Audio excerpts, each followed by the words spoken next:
Gaïole vient du latin cavea qui signifie cage et du diminutif caveola qui signifie petit creux, petite cavité, petite cage. En celte, gaiola c'est une prison. Dans le patois boulonnais, caveola a donné caillole, puis gaïole à partir du XIe siècle.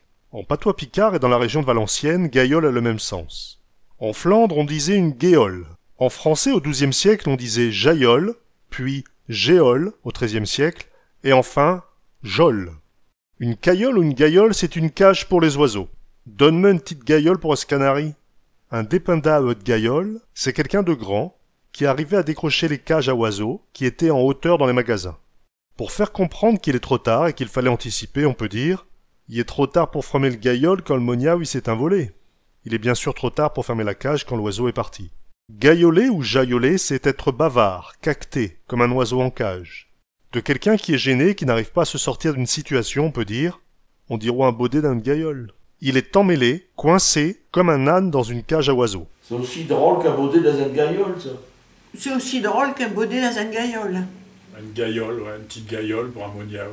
Il y a une chanson d'ailleurs des Capenoules qui parlait de ça. En Belgique francophone, chez les Wallons, une gaïole a toujours le sens d'une cage. La petite gaïole est certainement une des chansons traditionnelles les plus représentatives et importantes du folklore de Wallonie. Son interprète le plus célèbre était Julos Bocarn. À Boulogne, la porte gaïole n'a pas toujours eu l'aspect d'aujourd'hui. Les remparts de Boulogne ont été restaurés au XIIIe siècle, en 1231, par Philippe le Hurepel, le fils du roi Philippe Auguste, qui a fait construire le château de Boulogne. La porte est située au niveau du flanc sud-est de l'enceinte médiévale. Elle était beaucoup plus fortifiée que maintenant, avec des fossés et une seconde rangée de remparts, dont on peut encore voir des traces sur les photos du début du XXe siècle. Le passage ouvert par un arc brisé est défendu par deux tours de plan semi-circulaires, comme c'était l'usage au XIIIe siècle. La partie supérieure des remparts et les créneaux ont été arasés au milieu du XVIe siècle, lors de l'invasion anglaise. La porte gaïole s'appelait alors la porte de Montsteroel, c'est-à-dire la porte de Montreuil. À Montreuil-sur-Mer, ville qui a été fortifiée par le comte Helgaud après les invasions vikings vers l'an 900, il y avait la porte de Boulogne. Dès le XIIIe siècle, les salles des tours de la porte de Montsteroel étaient des cachots. La porte de Montsteroel était appelée par les Boulonnais la porte de la Caillole, la porte de la prison.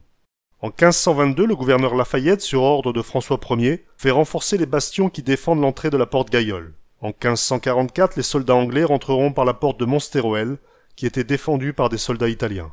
La porte Gaïole fut surmontée entre 1689 et 1743 par une imposante construction servant de logement au chef du génie.